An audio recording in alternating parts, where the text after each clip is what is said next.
face-off between Acharya Pramod Krishnam, leader of the Congress party, who's never scared of what he says, and Dr. Sudhanshu Trivedi. आचार्य जी, ये India गठबंधन की बैठक हो रही है और सारी नजरें देश की वहां पर टिकी हुई हैं।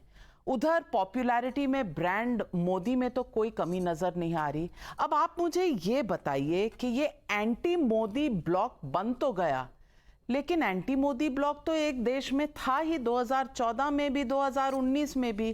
क्या इस एंटी मोदी ब्लॉक यानी कि इंडिया गठबंधन में मोदी के वोट काटने के लिए कोई फॉर्मूला है?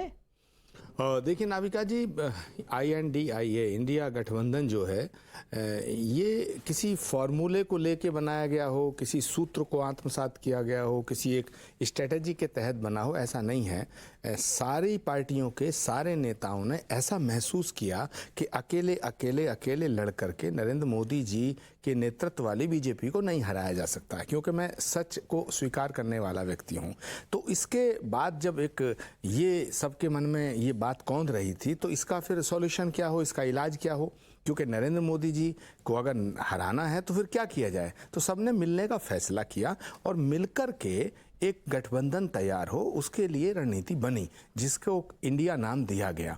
अब सवाल ये है कि जो देश की जनता की मूलभूत समस्याएं हैं, बेसिक प्रॉब्लम्स हैं, उन पर आवाज़ जब अकेले अकेले हम उठाते थे तो वो आवाज़ उतनी बड़ी बनकर के देश की जनता के सामने नहीं पहुंच पा रही थी, या उसका रिजल्ट ऐसा अच्छा नहीं आ रहा था।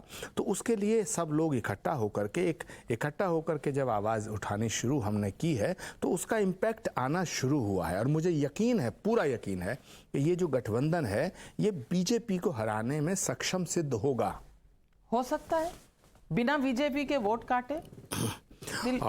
ये एक बहुत ही बारीक प्रश्न है, लेकिन गंभीर है। मैं इस पर इतना कहना चाहूँगा कि हम लोग अभी जो एंटी बीजेपी वोट है उसको कंसोलिडेट करने के लिए प्रयासरत हैं, लेकिन इसके अगले चरण में हम ये कोशिश करेंगे कि बीजेपी जिन वोटों के आधार पर उसका ग्राफ नीचे से ऊपर उठा है, उसका जो परसेंटेज वोट शेयर ऊपर गया है, उसको कैसे नीचे लाया जाए। तो दोनों तरह से हम लोग इस पे सोच रहे हैं, और ये बहुत ज़रूरी है, क्योंकि आज देश के जो हालात हैं वो मुझे ऐसा लग रहा है कि पीर पर्वत हो गई है, अब पिघलनी चाहिए।